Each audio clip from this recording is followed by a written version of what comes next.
I'm sorry, I am presently in San Diego, and I'll be heading out back to Dallas any moment from now. So, I cannot but show up here to welcome my brother who is going to be facilitating the session. We've been talking about how to build your financial war chest. And last week, God's will was clear that the only estate that is real is real estate. Now, I have done real estate transactions. Okay. I've done a lot of real estate. My house have been burnt. I have had people upsell me into stuff, taking me to different places. So I'm a bit very cautious who we bring on our platform now, more cautious because I'm careful who we introduce people to, because I understand that when people come here, some of you try and go and do business with them, and I'm very careful. But today we have, because I consult, I love structures and systems. If you know me very well, I'm very, very heavy on that. So at a time in Nigeria, almost everyone is selling land very close to Dangote. Even Ore became very close to Dangote. Benin became very close to Dangote refinery. Every land 15 minutes away from Dangote refinery. Until you now decide to go and look for the land, you now realize that you are on your way to Kogi State, right? And it's still 15 minutes away from you. Just be asking, where are we going? They say we will soon be there. Everywhere is, the real estate industry became like a scam, and it became very, very unreasonable and very stupid. And I don't think people needed to do that. Just like corruption became a national value in Nigeria, as you can see during the primaries. Corruption was dancing Buga, yesterday. And it's going to dance Buga all through. If we vote in people who got in by corruption, how did they fight corruption? It's a no-brainer. So it's looking like the next 8 years in Nigeria will likely be a waste again, except maybe if APC now produce someone, or maybe everybody now queues behind Peter Obi or something, but something just needs to happen, but it's not looking very good. Now, today you have someone who runs a holding company. That's the way I say his company. Someone who is very, very intentional. Very few real estate people have integrity. This one has integrity in the sense that you will hardly hear someone say, oh, I gave him money, and I can't find my money, or he promised me something I couldn't deliver, and if there is a complaint, I know that he will personally rise and fix it. It's my brother. I have worked with his company as a coach. I've worked with him as a coach as well. And is someone I recommend strongly. It's very humble, but one of the few people who have built a proper company, proper real estate company. Many people are just jiving, right? So if you see any real estate company, if you're the only settlement that you see, there's a problem. If you can't see other people on the executive team or on the board, or the people who are on the board, they look far away, they look like boy kind of people run, right? This one has built a proper system. I respect him. I celebrate him all the time. He's been so supportive. And, there's nothing Clement is doing now. I would definitely be a part of it. So House of Saviors, you have with you today, we're going to drill him. He's going to show us the secret of real estate, how people money can be made. We want to build this financial war chest. These bad people cannot keep messing up our destiny, because look at Daily Momodu. They said all they had to share was Ovation magazine. He got 0 votes. Because the man didn't have money. Peter didn't have money. So the destiny of this nation is highly monetized, Nigeria especially. So I tell people, if you have no plan to make money, to build your financial war chest, perish that plan. We all must become billionaires, because if we want to install right people into Nigeria, we must match them money for money as it stands, except a miracle happens. And when people say God is going to do something in Nigeria, I'm not sure God is interested. God has given us power, right? So Nigeria is not the only country in the world. So God can even afford to forget about Nigeria and focus on serious-minded nation. So all this prophecy about Nigeria is going to be great. People are the ones that will make it great. And if the people are not getting into power because they don't have money, there's a problem. Bible talks about a wise man who delivered a city, but he was not remembered because he was a poor wise man. So Fisayo will say that everyone has a voice, but money is the volume, right? And so today, we're going to be drilling him because if we allow him to teach, we won't maximize him. So we're going to be interviewing him. I present to you House of Saviors, my brother, my friend, my very own personal person, Clement Oladipupo.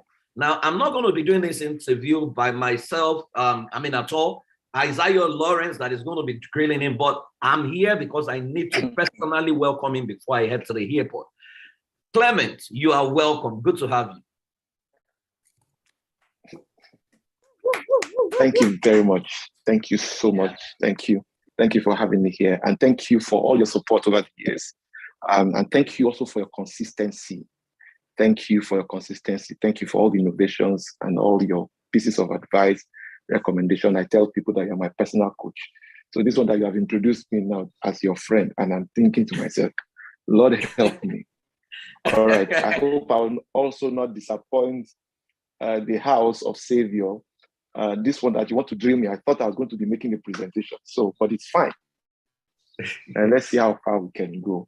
And whatever question I cannot answer, I'll refer you to who I think can answer it.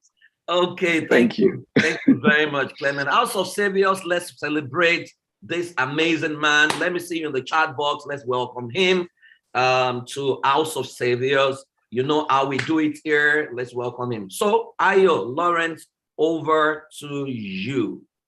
Thank you so much, PF, for this privilege you've given me to drill Mr. Oladipupo today. I do not take it for granted at all. Thank you so much, Mr. Oladipupo, for allowing yourself to be used, in service to humanity today. Thank you. So we've been talking about the financial war chest. Thank you. And we'll just like to find out, what does it mean to build a financial war chest? When we talk about a financial war chest, what does it mean, to build one? And then at the back of that, what's the best way to start? Because I know that's one question a lot of people want to know. Okay, yes, I need to make money. I need to become a billionaire. How do I start? It's a burning question in the hearts of so many people. So please shed more light on this. All right. Thank you very much once again. All right. So financial war chests is essentially, it refers to cash reserves of organizations which they can use or leverage to harness opportunities. Okay. So the idea behind financial war chest is essentially having cash reserve. Now, just as organizations can have cash reserves, individuals, families, can also have cash reserves. In fact, as at 2020, I think July or August 2020, it was said that Apple Incorporated in the United States of America had cash reserve of over 190 billion US dollars. All right. I think it's Berkshire Hathaway, founded by Warren Buffett, that also had, I think, 120 billion US dollars. That was as our 2019 report. So you see how they prioritize. Now, in spite of the fact that they do have this level of cash reserve, they still leverage it, collateralize, they still use debts, have this cap to still access more funds to push their projects. Of course, shareholders in those organizations often,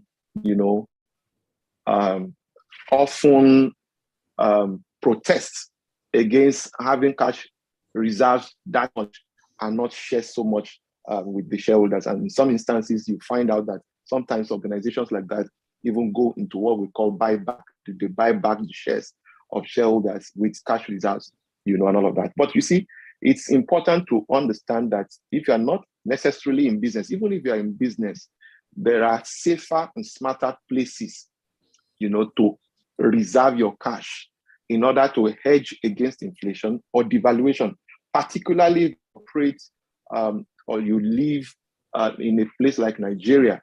And let me also say that regardless of where you are in the world, inflation is no respecter of geography. So there's inflation in America, there's inflation in the United Kingdom. It is worse in certain regions. All right. So regardless of where you are, it's always smart not to tie down, not to have cash reserve just as cash. It has to, you have to leverage it. You have to warehouse it in safer instruments that can hedge against inflation and devaluation. I don't know if I've answered that particular question. The other part is, how do we build? Where do we start from? Starting, in my personal opinion and from my little experience, I would say that a lot of the times people want to copy, they want to learn how you do it, but they don't want to become who you have become.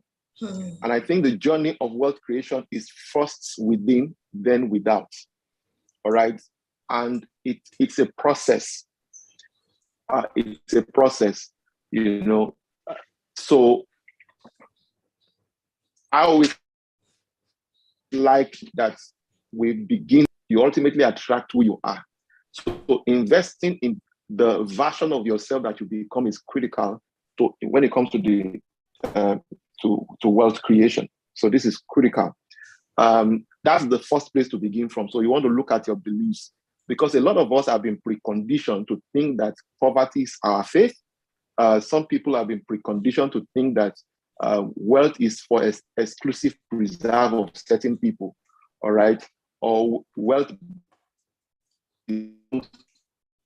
certain industries. Now, I say it without, it's not about the industry in which you play that guarantees your success and your wealth. It is who you become ultimately. So, and I think that's fundamental. That's where to begin from. So your mindset, your thought patterns, your, like PF would normally share with us, that a lot of people have self-sabotaging behavioral pattern. Many people have self-sabotaging thought pattern, and those are the things that sabotages our ability to create wealth. So that's where we begin from, because a lot of people know what they should do, but they find it difficult to do, right? Because they've not yet become. I often say to people that a dog does not require rehearsal to bark, because it's nature. So when you become rich first, it's not by the amount of money. When you become rich first, let me be honest with you. I say to people all of the time, by the grace of God, I sit over a business that is worth several billions. And I can say free of charge, I can say here, I can walk away from that and still not feel less than the person. And until you get to that point, you are not yet wealthy. And that's why we see what we see. So somebody is controlling millions of dollars, or is ready to kill, is ready to maim, is ready to die in the process just because of money. That person has not yet understood the value, of wealth, the real value of wealth. So that is one bit. And that's not to say that we be careless with resources. No, that's not the point I'm trying to make. I'm just trying to say that your self-esteem is not derived from what you possess, but more about who you have become ultimately. And I think that's the starting point. And that is what helps you ultimately to stand for what is right, regardless of whether you are making a loss. I mean, we've done projects in our own business that we've sustained hundreds of millions of dollars and hundreds of millions of naira in losses, and we absorbed it rather than transfer, because it was not part of our contract. All right, we've done several things that, especially if you operate in a business environment like Nigeria, where too many things are unpredictable, where government is ultimately going to stifle how you operate, and rather than help your level of innovation, they want to kill it. Too many things that are unpredictable. So when you operate in such an environment, there are too many guarantees you would have given to people. There are many promises you would have made to people that will clearly not be able to depend on the shaky environment that you are. So, but the key point is who you become. Let me also state that this is very important. We also have to pay serious attention. Maybe it's the real thing. You also have to pay serious attention to the energy that we take into everywhere we go. You see, if you start a business, you go into that business with the totality of who you are. So your emotions, your mental prowess, whatever it is that you have become is what you take into. If you get married, that's what you carry into your marriage. If you go into a partnership, that's what you take into the business. So if we don't work on who we become, it will sabotage whatever it is that we enter into, including whether we're going to real estate business or investment, or we're going to all of that. So that is the foundation, in my opinion. And that's what a lot of people bypass. And then they just get into doing it. And then when they meet a brick, when they confront challenges, which we will definitely confront, they don't know how to, weather those storms. So that's pretty much where to begin from. And of course, I believe that when we have more questions, we can take them one after the other and can begin to touch on other critical areas. Okay, thank you so much, Mr. Oladipupo. I was able to note something very critical. You kept talking about who we become, who we are, has a lot to do when it comes to wealth creation, when it comes to living in abundance. And it's very important that each and every one of us note this, even as we go along today. What's our mindset? How do we see money? When money is mentioned around us, how do we see it? When billions or trillions of dollars are mentioned in our hearing, do we just cave in? Do we feel, oh, it's not possible, oh, it's not for me, it's for them? Those people, those rich people, those are the kind of things we need to work on, even as we start or as we continue our journey of wealth creation or building our financial wealth, our financial war chest. From the grapevine, I am aware that you have an interesting story.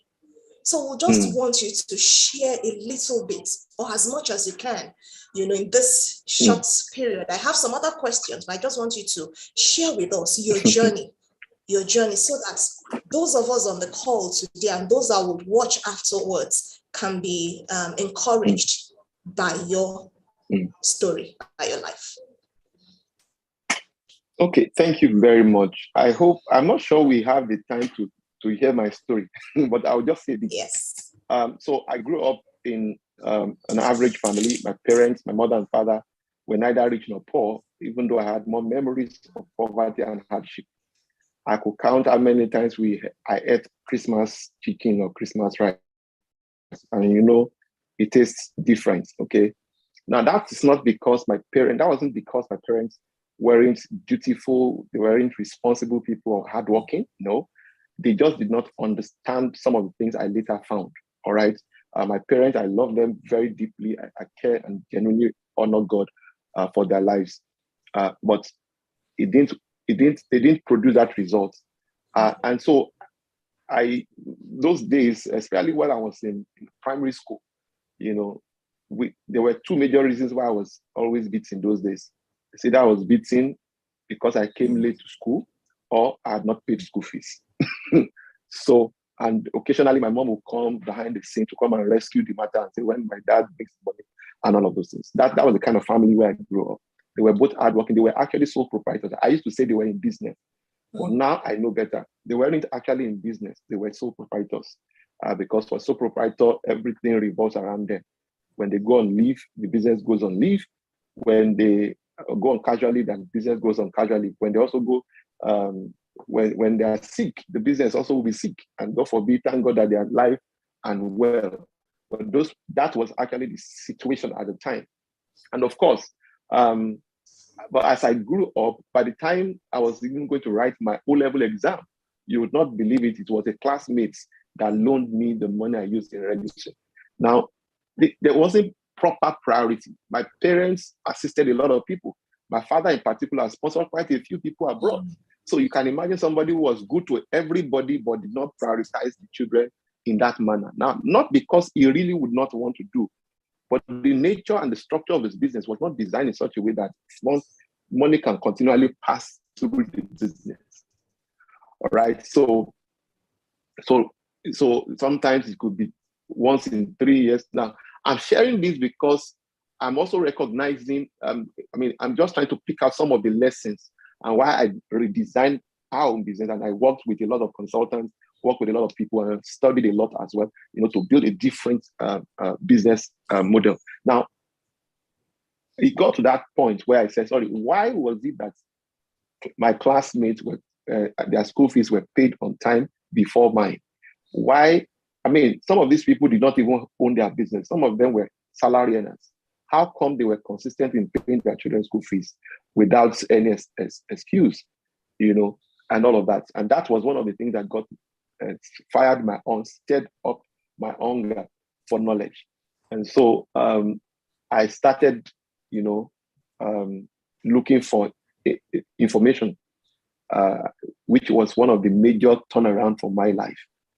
In the year 2000, I heard of an opportunity to sell books, and I applied for the role. I applied for the role and started to hawk books from place to place. Initially, my father never really wanted to be associated with that agenda, but he often told us when we were much younger that when he was age 17, he had no custodian, and he came all the way from the village to Lagos. And from then on, he found his spark. And by this time, I was already much older than that 17. So why wouldn't you allow me to just go? And that also speaks to why a lot of parents, we overparent our children. Sometimes we don't want to expose them to some degree of pain. And I'm grateful that if I was not exposed to that level of pain at that stage in my life, many of the things I bear, many of the pressures that I manage today, I probably will not be able to manage. So I started working. That was my first introduction to sales. And selling books from place to place. I recall one of those, I don't want to mention the name of the school. I went to that school, and I recall one of the executives came out from that school and said, sorry, how can we help you, young man? And I said, I've got some motivational books to sell. And the woman said to me that I should get out of this place, or they will order security to carry me out. I suffered every degree of rejection you can think about. I never even believed in myself. So when people didn't believe, it more or less confirmed my lack of belief in myself. So, and that also speaks to why a lot of people, there are adults today who still don't believe in themselves. And so when people say they are good for nothing, it further reinforces the idea they've already been holding on to for many years. And of course, I'm grateful to God because somewhere along the line, I started having mentors, I started, changing my association. And these are critical areas, critical ingredients that make for success. Again, by the time I left 2000, so I had the opportunity to work there where I was selling that books. I left there for like 3 years. Sorry, I sold books for just a few months, sold 119 books. It's still one of my greatest success ever in 1.5 months. Wow. Without prior experience, without prior training, and then went on to work in another bookstore. And these were the platform that opened me up to the knowledge space. So I became voracious. I became hungry for insight. Those days when people come to my study, to my bookstore to want to buy books. Now it wasn't I was a staff of that bookstore. But when they come in those days and ask to buy books, I recommend things based on the needs they have in their life. So I was already doing a lot of counseling, and I recall meeting one of my mentors, and he said the difference between a counselor and a consultant is the fee they charge. The counseling is free. Consultancy attracts a fee. So whatever it is that you have been doing for free, you can now begin to attack. He said, when there's a voice, there's an invoice. And that was how today I'm a management consultant, and I leverage the same insight I have garnered over the years in building not just one business, 2 businesses, and all of that. And I also use that also to provide coaching for other people, even though I also have coaches as well. So wow. I think I want to stop there. There's so much I can say in my life. That's why I said, let me keep it. I can imagine. Thank you so much, Mr. Oladipupo. You said something towards the end of this year's session. You said, when there is a voice, there is an invoice. Please, absolutely. Let's go with that. Ensure we all have voices so that we can always have invoice. No voice, no invoice. Absolutely. That's just it. I know you mentioned something about your parents. You said they were dutiful, they were hardworking, but it still did not deliver what, you know, they wanted. I'm not sure whether they really wanted it. I can't really say, but you know, it didn't really deliver the financial abundance that people would really want. So I want you to speak to this. I know you teach financial intelligence. You've written a book on this.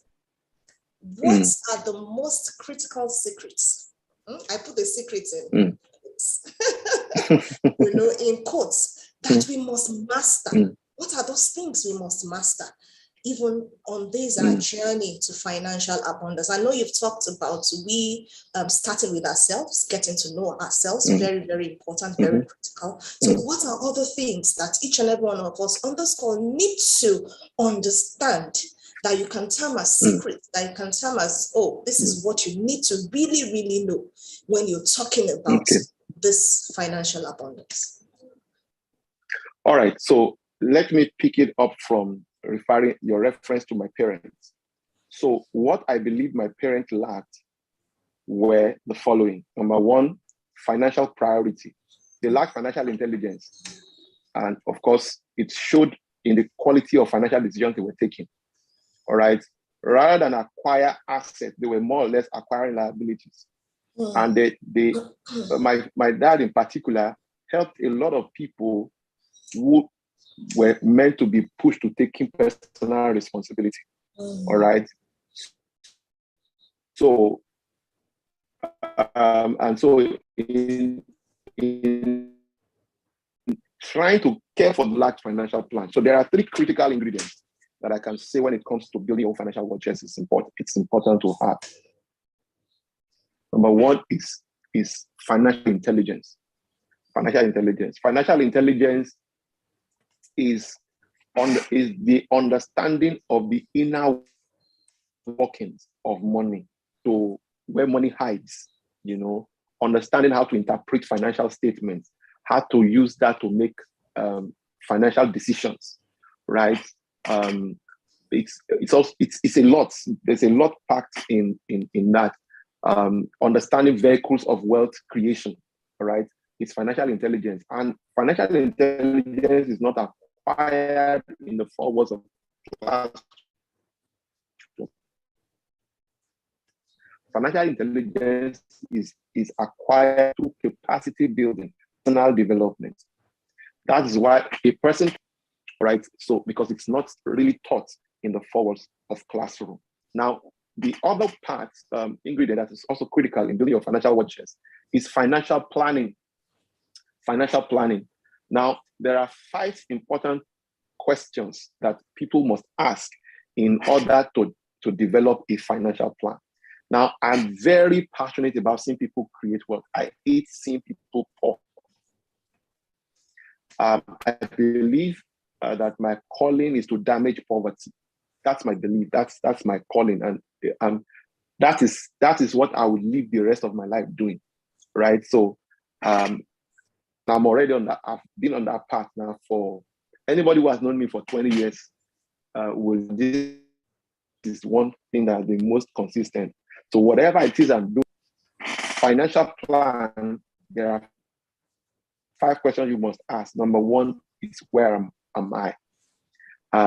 I am beginning to develop serious affinity for people who are close to retirement, whether you run your own business or whether you are a senior corporate executive or a senior public servant.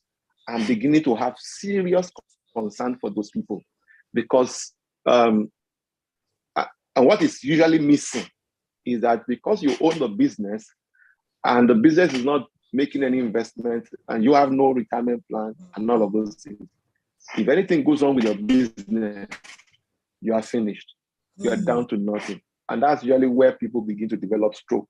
Now, so the first question to ask is, where am I? This is a question of location. Where am I? A question of location. So how old are you? How much do you own? How much do you owe? How much do you own refers to how much assets you possess. And how much do you owe refers to liabilities. Assets is anything that appreciates in value and puts money in your pocket. As simple as that may sound, that is what it truly is. And there are many dimensions of assets we may not have time to go into. So asset is not only tangible, like real estate assets or real estate portfolio. Even a brand is an asset. Name is an asset. All right. So there are many other intangible factors that are also assets. So you need to ask yourself, where am I? And ask it in relation to what do you own? What do you owe? What are your fixed income? What are your variable income? Look at what are your fixed expenses. Look at your variable expenses. You want to assess all of this. Number two is, where am I headed? Where am I going? It's a question of destination. It's a question of destination. And so if you can describe in very clear terms where you are in with respect to all of these critical areas of your life, then you now ask yourself, where would you like to be? So if you have zero assets, for example, you now ask yourself, when it comes to the question of destination, where am I headed? You ask yourself, how much do I want to have by this time? What would be the value of my real estate portfolio? What would be the value of my assets? All right, so that's a very important question to ask.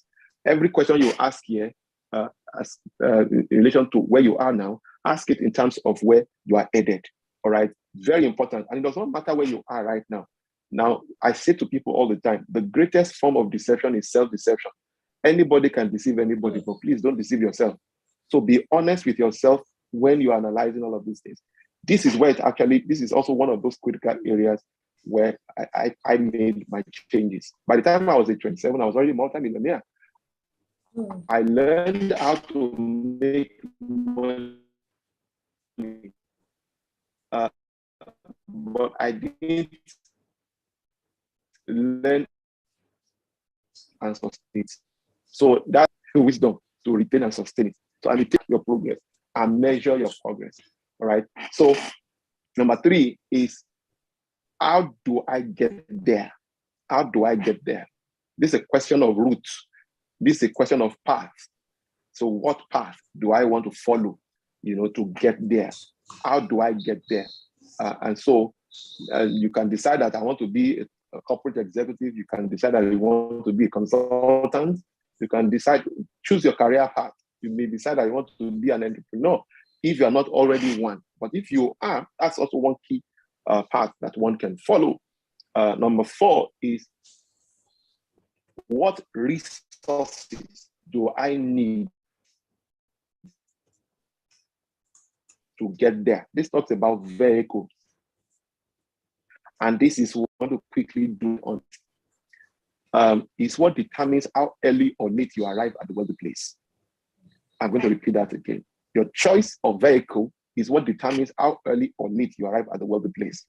So if Mrs. Ayo Lawrence and I decide to travel to Abuja, for example, and let's assume that she's PhD holder, she's the smartest woman on planet Earth, she even has an award from Guinness Book of Record to that effect. But I am just a dropout with first school living certificate. But we need to make a trip down to Abuja. Now, don't forget our profile. Don't forget our credentials. And also don't forget my credentials. Don't forget my profile. Now, if we decide to embark on that trip and decide to go on that, irrespective, in spite of my credentials, decide to go by plane, answer the question, who will arrive at Abuja first? Now, even imagine that she's the daughter of the President of the United States of America. Imagine that citizenship. Now, I'm saying all of these things because there are people who think that Japa is the answer to their financial issues. All right. So, regardless of where you are in the world, this is fundamental. So, you must settle this. So, I will arrive Abuja before her. even if she's the daughter of the president of the United States, even if she has 3 passports, global, she's a global citizen and all of that, and I'm just a stark, illiterate and don't know my right from my left, but I'm wise enough to choose the right path. Now that speaks to something. So regardless of your race, regardless of your geography, regardless of your educational qualification, your choice of vehicle is what determines. And in my studies, and some of the people some of the wealthiest people that I track, I've noticed that they have significant interest in 4 top areas. One of them is business. So most people who are wealthy don't ignore the vehicle of doing business. So entrepreneurship is one smart way, all right, that can fast. In fact, it's the fastest means. Though risky, you can go bankrupt overnight. You can do everything right and still go wrong in business, especially if you operate in Nigeria. But you can also armor quickly, through going to business. So that is one vehicle. The other one is intellectual property, which for those of us who play in the knowledge space is also major asset. And you can have all kinds of courses, all kinds of programs online that is generated. You can also monetize using YouTube. You can use different platforms, and it'll be giving you steady cash flow. All right. The third way, the third vehicle that I know most wealthy people have used is stock market. Another way to look at stock market, even though a lot of people are scared of stock market. Yes, when the watchdog needs to be watched, then you know that you really don't have a system that is formidable. And that's the problem, that's the challenge we have with Nigeria. But it's not peculiar to Nigeria, I must say. The same corruption exists everywhere else. It's just that some are more sophisticated than the others.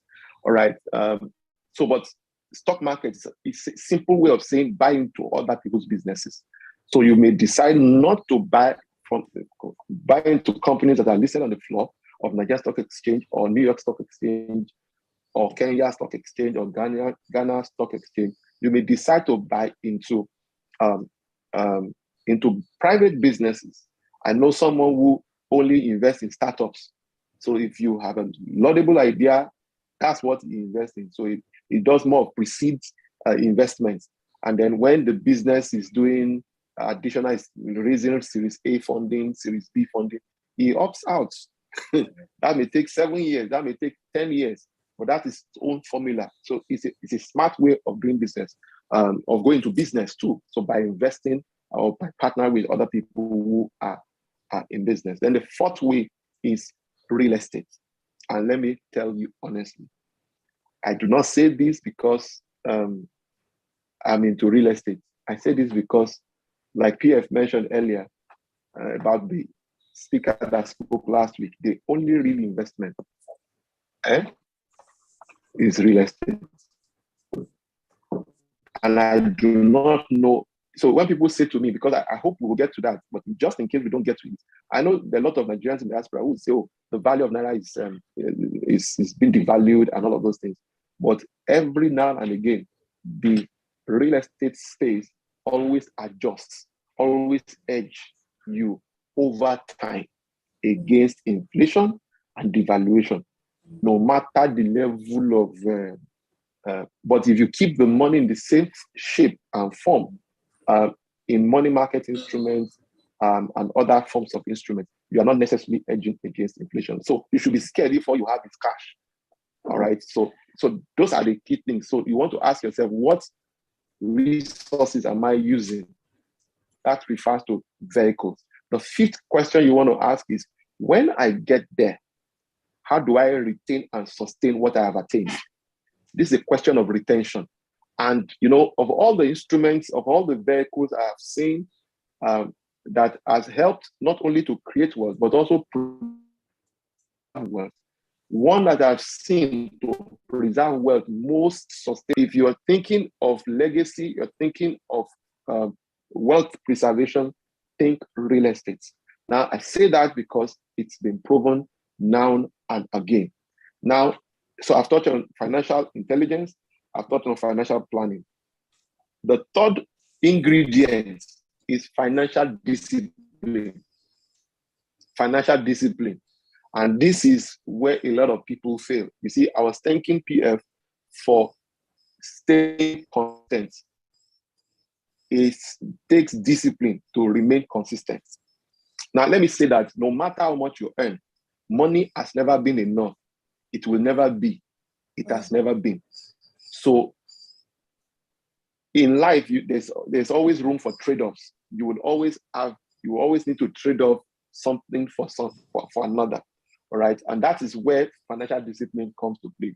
There are many things you may be able to afford, but doesn't mean you should buy it. All right. About 3 weeks ago, I think it was 3 weeks ago or 4 weeks ago now, my wife was talking to me and say, change your wardrobe now. Change your wardrobe. Must we beg you? And all of those things. And I said, is the clothes are they complaining? I maintain them. The shoes are in good shape. People are even blessing me with new shoes and all of those things. People are giving me things. So is there any problem with that? Say no, your wardrobe for the native needs to change.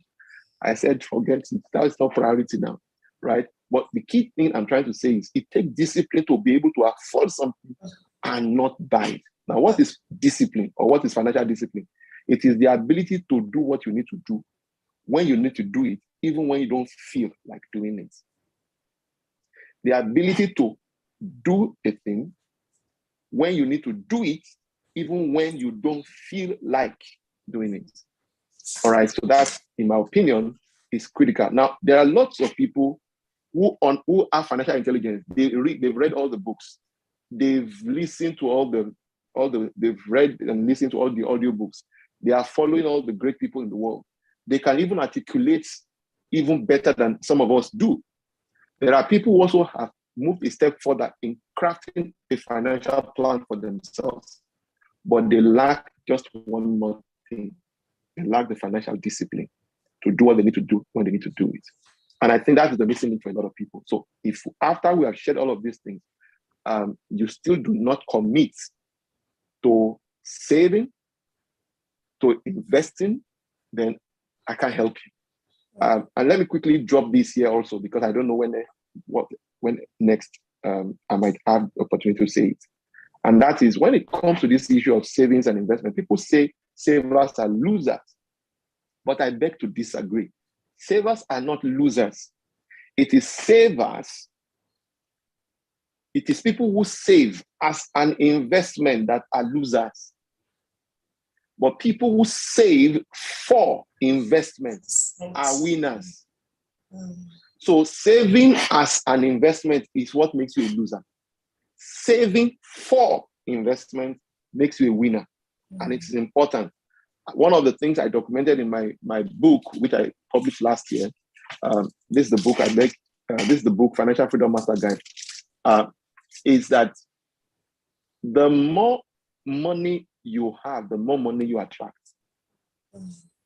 The more opportunities you attract. So liquidity makes you a money magnet. It makes you a money magnet. So there are opportunities you'll be able to harness when you have reserve, and which is really about having to save for investments. And I think I want to stop there. So those are the basic ingredients that I believe that if you embrace and you commit to. Okay, thank you so much. I was able to put down a few things. We asked for the secret. You said the first thing is financial intelligence. You went ahead to talk about financial planning. And under this, we have so many questions we need to ask ourselves. Where am I? The location. Where am I headed? The destination. How do I get there? What's the route?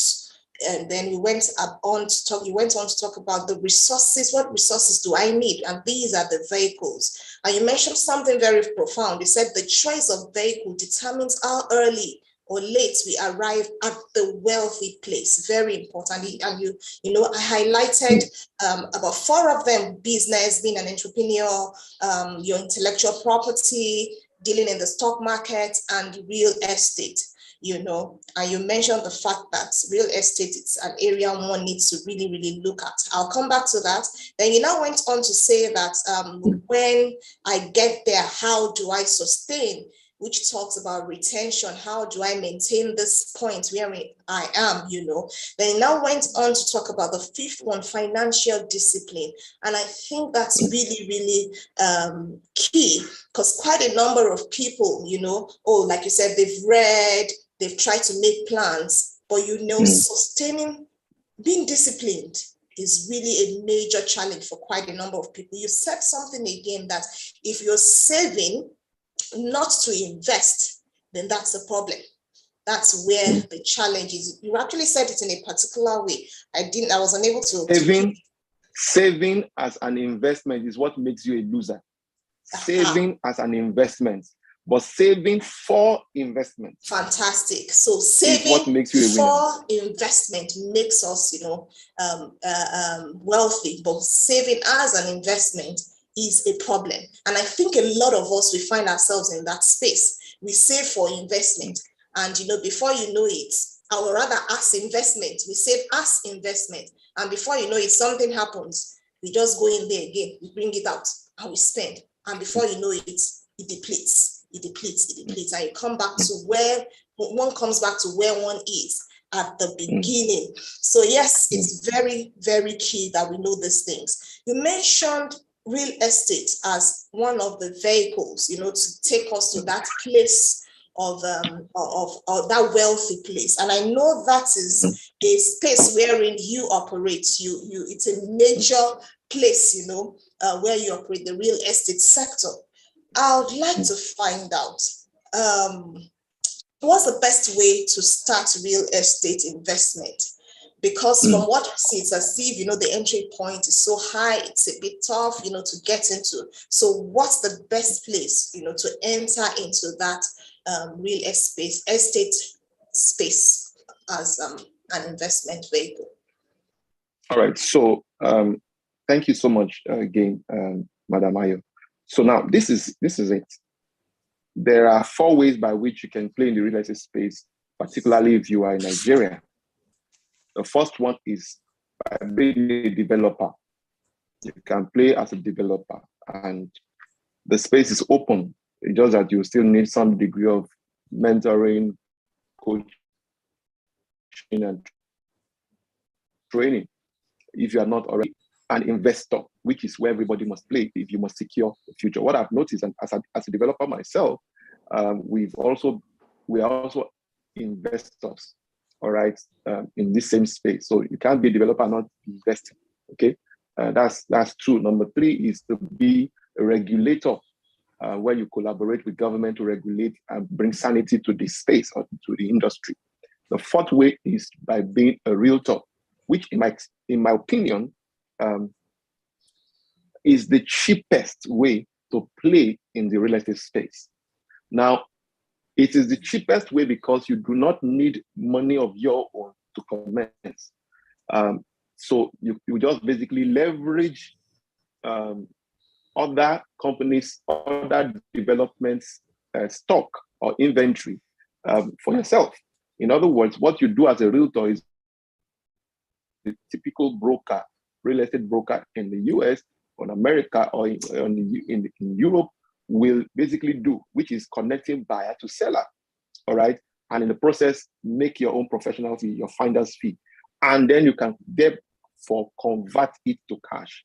So even if you have your full-time or your day job can be a major source of revenue, all right, to meet certain needs, but you can also go by way of being a realtor, connecting buyer to seller, and in so doing, you can convert your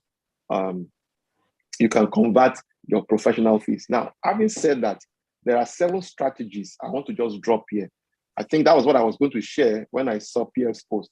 I have lots of things I could share, but let me share these 7 strategies to make money from the real estate space. I believe it will be helpful. You will also find you'll find it also in my book, Financial Freedom Master Guide. It's also available there. I believe this book is one of my own greatest treasure. is one of my greatest donations to the world, as a member of House of Savior as well.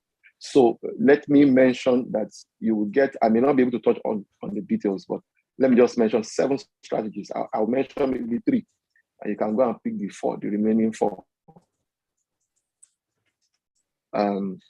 Number 1 is buy land and resell in the future. There's what we call land banking. When PF was humor, I mean, I see it as humor. This is my space. Okay. The places that everybody wants to own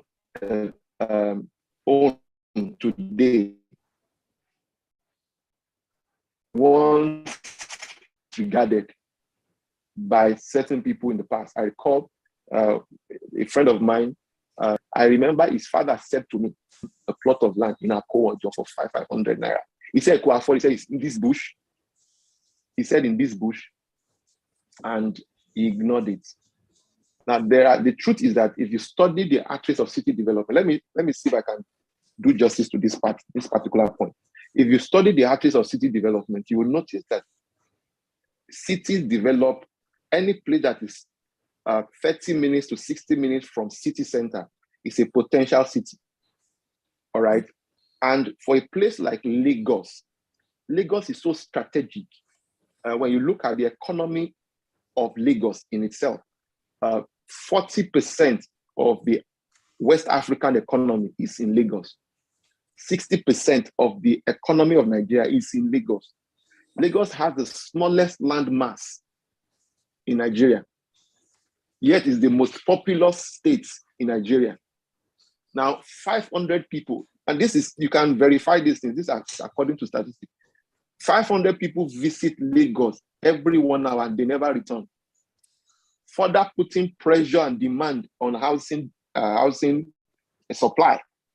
So the question is, a place that has the smallest land mass, that has a high population, what do you think will happen to the value of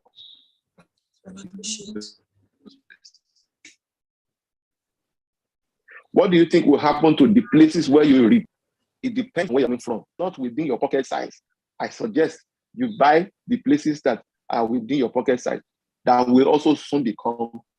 But of course, you need to study the actress of city development, and we can make recommendations. We can advise in that regard. Number 2, so buy land and resell in the future. So I recall a friend of mine had this particular 3-year contract with Ericsson years back. And because the contract was going to terminate, they were paying him heavily. All the guy was doing, because he knew there wasn't any retirement benefit, there was no gratuity, he was simply converting his income, converting it to purchase of land. And land banking is a way of saying, save your money in land rather than save it in bank. There's a particular property that we bought, a little over 100 million, a few years ago, just a few years ago, not up to about 3-4 years ago, 2017, 4 years ago, 2017, middle of 2017 was when we bought this.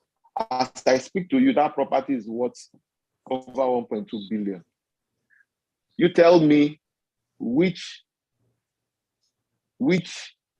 efforts can produce that return on investment. I don't know if I get my point. And there are places that your current income size can fit in. It's just for you to find it and find the right person who will advise and recommend the place. Number 2 is buy land and build apartments for sale. When you mentioned that, some of the real estate offers and opportunities are available, is so high and all of those things. There is opportunity for everybody.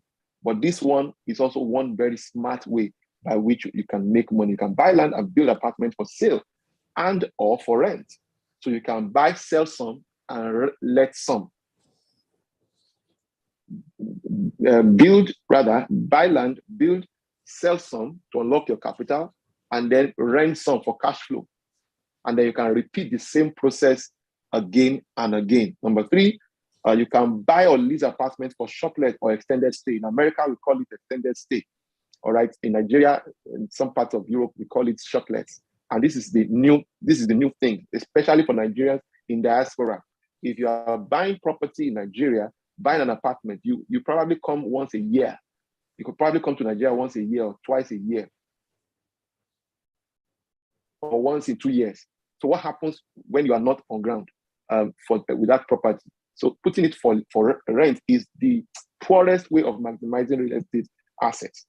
All right. So what I recommend is you can buy such apartment or lease such apartment and put it for let. It can be in Victoria Island. You can let one if you can't buy one. Because let me say this, it is not only real estate opportunity is not only for those who buy it. Even though buying is one of those advantages, it has its own unique advantage. And the real value in buying is the fact that value continues to appreciate and it's to your own favor. But if you cannot afford to buy, but you can lease, but have access to markets, right? You can make more money than the landlord and the person that rented it to you. All right. So that is one key thing that one can explore. And then number 4, acquire and reposition dilapidated buildings and throw them back into the market for sale or for rent. Now, what do I mean? Now, we call this urban regeneration or urban renewal. My friend will always call it urban repositioning. So urban regeneration, urban renewal. So there are many dilapidated buildings, ancient buildings in city centers. And a lot of these properties belong to families where it's a polygamous home, where they have 15 wives, 80 children, and all of that. If you buy such property, you settle scores, you send them back to the village, and then you can reposition the assets. And because it's already in the city center, it will command some degree of cash flow that you won't find anywhere else. So I want to leave the rest. You get it in the book, Financial Freedom Master Guide. Thank you so much. I love what you said. You leave the rest. We get it from the book. And it's part of the things that I learned from one of my coaches, that whatever, I think it was even PF that said it, yes, that whatever you're trying to get from someone and the person has written it in the book, stop disturbing the person for information on it. So we have to get that book, Financial Freedom Masterpiece. Am I correct? The name of Master Guide. Master Guide. Master Guide. Financial Freedom Master Guide. Because someone was asking, and I tried to get the name. So it's Financial Freedom Master Guide by Mr. Clement Oladipupo. So that's something we need to invest in. Okay, so somebody's asking a question that she's in Abuja and she would like to get the book. For anyone who needs the book, in Nigeria, the book is available, delivered anywhere in Nigeria. So you can call the number 0708 797 0441. 0708 797 0441. 0708 797 0441. Yes, that's the number. Thank you very much. Okay. So you can call, you can send a text, you can send a WhatsApp message, and then it will be delivered to you. Okay, thank you so much. When you were talking, I saw someone put up a chart and said, "Oh, you can never go wrong with real estate." I'd like you to just shed light on that, because a lot of people have been swindled. That's it. I can also say, absolutely, I have some hanging, at the moment somewhere, and we're just trusting that something is going to break through in that area. So a lot of people have been swindled, buy land close to this place, buy land, like PF said, 15 minutes to Dangote, everything, and you're going towards Kogi at the end of the day. So what are the things we need to look out for when we are pursuing, our real estate investments? Okay, thank you very much. I knew something like this would happen today, that I'll be addressing something like this today. There are 3 things you must do to secure. Yes, it's available on Amazon. The book is available on Amazon, Amazon Kindle. Yeah, so you find the book on Amazon Kindle for those of you in diaspora. So sorry, so that I can focus on this question now. There are three things you must do to secure your real estate investments. Number one is documentation. And I really wish that we can explain a bit more, because a lot of things that people call the various titles and documentation that people parade out there, they are not accurate. That's not the way, that's not what it is. Okay, so documentation, you have to get the documentation right. And always involve your lawyer, all right, in any property transaction. That even though there are lawyers today who, because they have somewhere else they want to sell, they will not advise you correctly. But if you have access to the right people, and then that will also go a long way. Again, let me also quickly say this, just to respond to these Ibejuleki issues. Majority of the developments within that axis, all right, were genuine in the beginning. Now, that's part of the challenges we have in this part of the world. When government, so a place that was not under government acquisition, suddenly comes under government acquisition because they see massive influx. Now, it will interest you to know that the next reigning place now is Ekpe.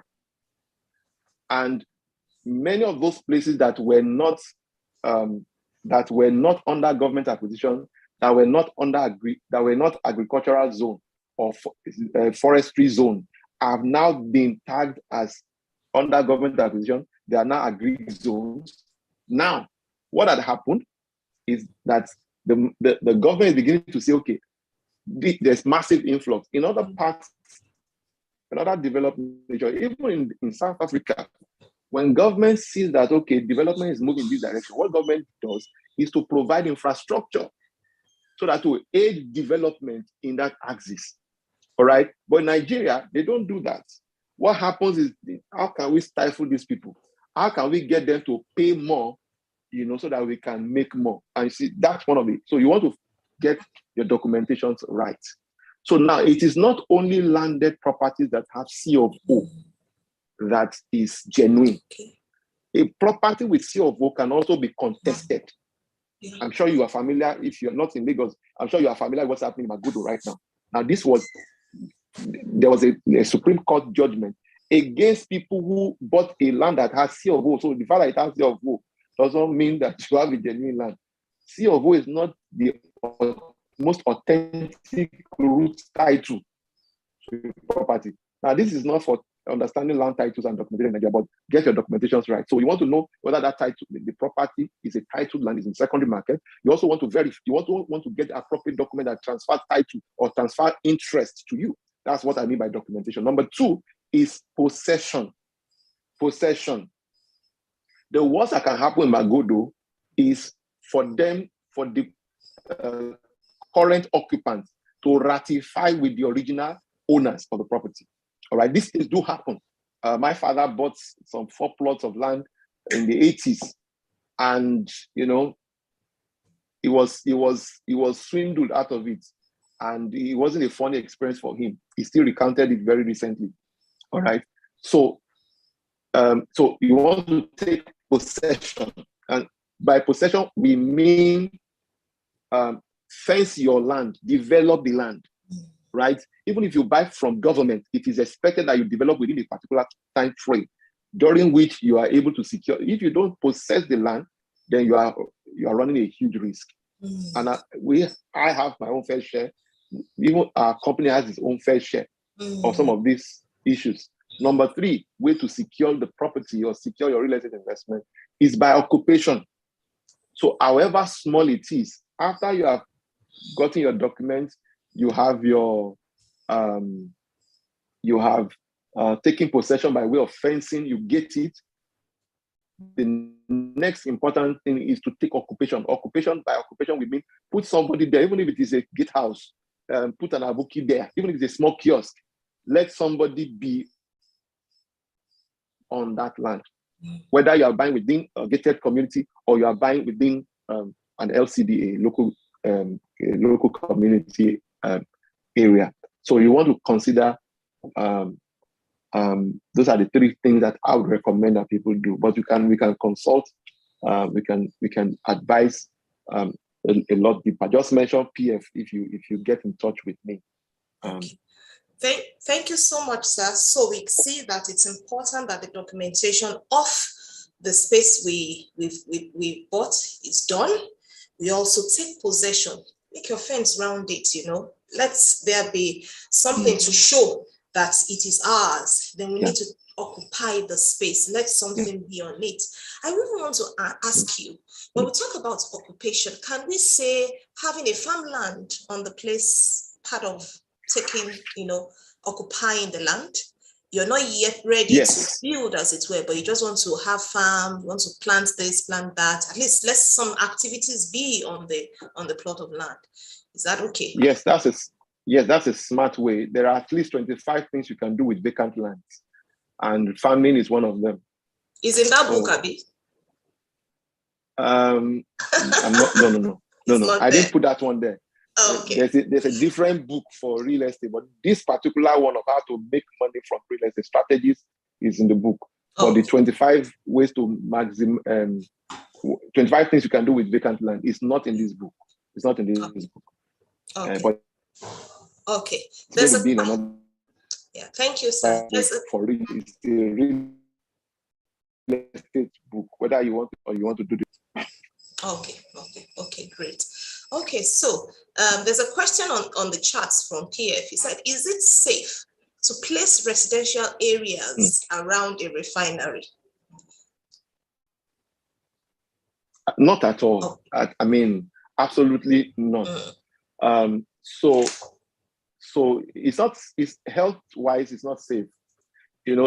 I mean, those days when people were buying land, and all of those things, I was saying, how can you say you are buying land and it is yours 5 minutes away, 10 minutes away from the refinery? It's not safe health-wise. It has to be far away. Yeah.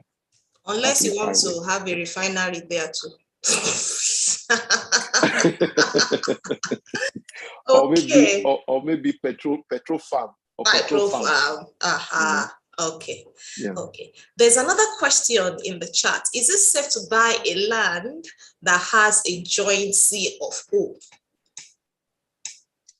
If I understand the person, I want to believe that the person is referring to global C of O, not joint C of O. Global C of O is if, for example, you are buying into an estate, you are buying within an estate.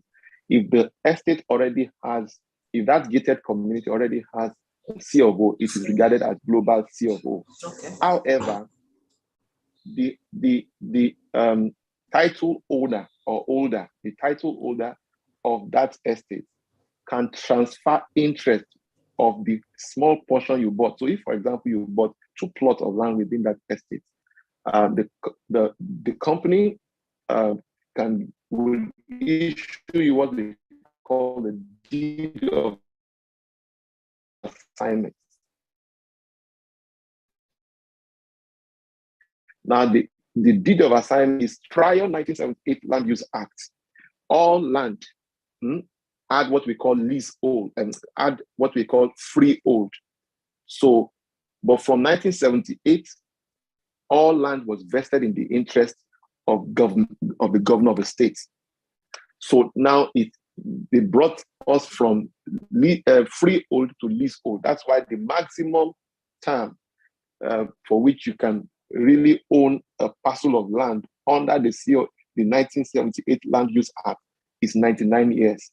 So if somebody has been in possession of that land for, say, 20 years, the only interest they can give you will only span for maximum of 79 years, because that's what is going to be left. If they have used it for 30 years, what you have left is 69. A lot of times people are not aware of all of this, and so they make wrong decisions. So there are times when all you just need to do, if you really want to protect yourself, because cost of documentation is part of the reasons why real estate is extremely expensive these days. Yeah, it's extremely extremely expensive. Prime areas are becoming special prime areas these days. And the primer a location, the more expensive the cost of documentation.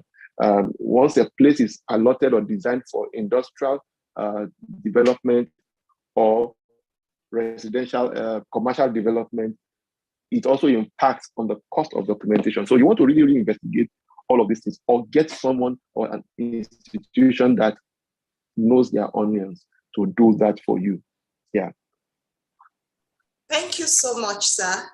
We are coming to the end of today's meeting, but before we wrap up, there's one question that I have here. Well, I think before I do that, let me look at the one on the chat. It says, is there an allotted period to possess or occupy a land bought from registered real estate company?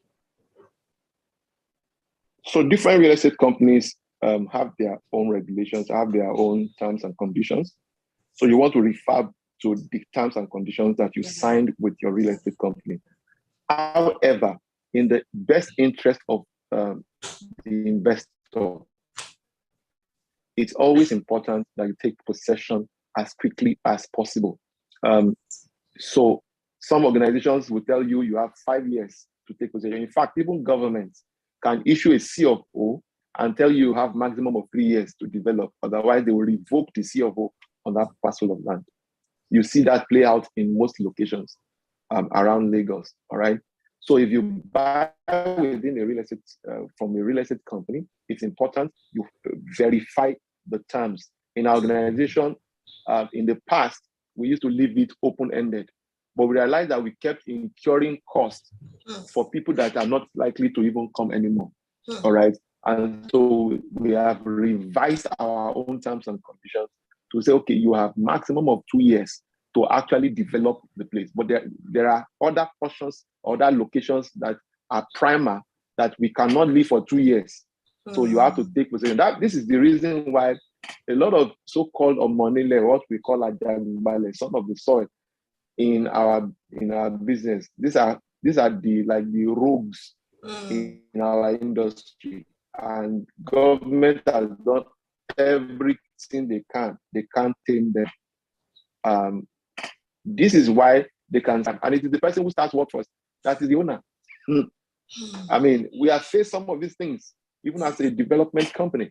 All right, so we always recommend that you take possession. So regardless of where you are, that is what makes you that's what gives you lawful rights over that place. In fact, if anybody has any title over that place, you can still sue the person to court on the portion of land that you have fenced and that you have taken possession of. So it's very important. Yes.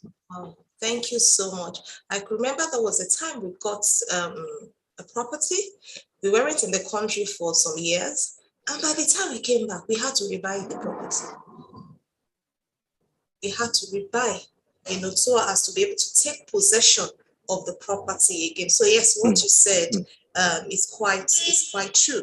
The last question I have for you is, what's your advice for someone that's close to 50? Some of us are close to 50.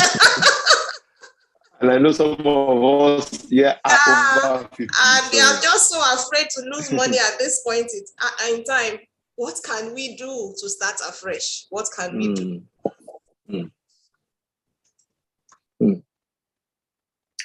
Okay, so for somebody who is almost 50 or above 50, usually I like to appraise people's risk appetite before I recommend. So I don't want to give a generic recommendation.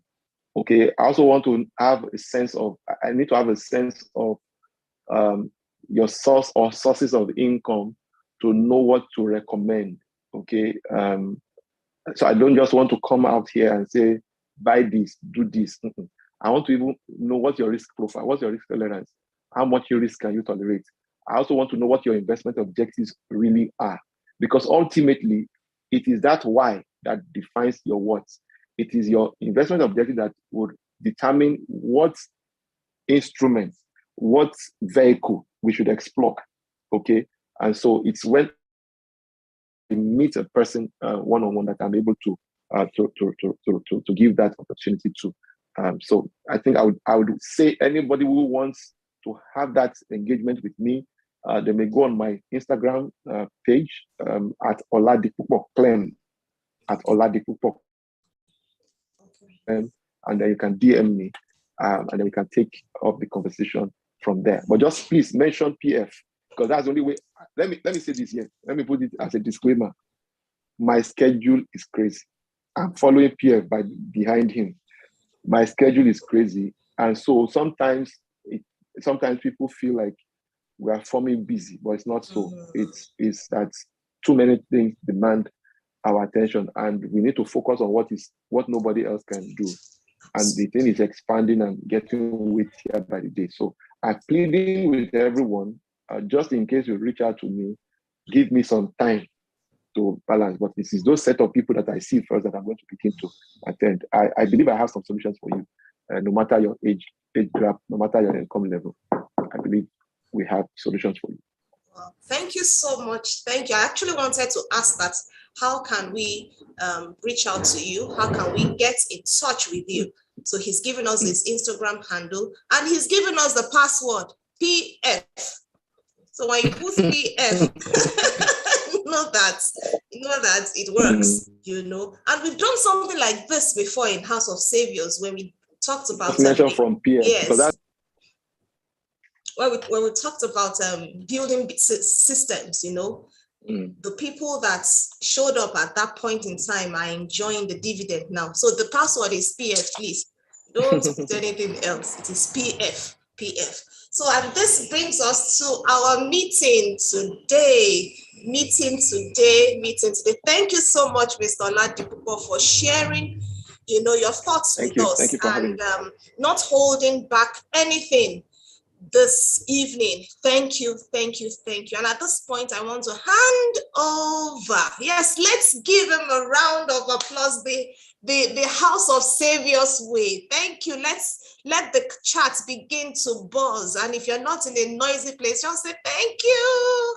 Thank you, because these are the things we have to pay hundreds of thousands to access. And it's, weekly, we get these things for free in House of Savior. Nobody that shows up here has an excuse.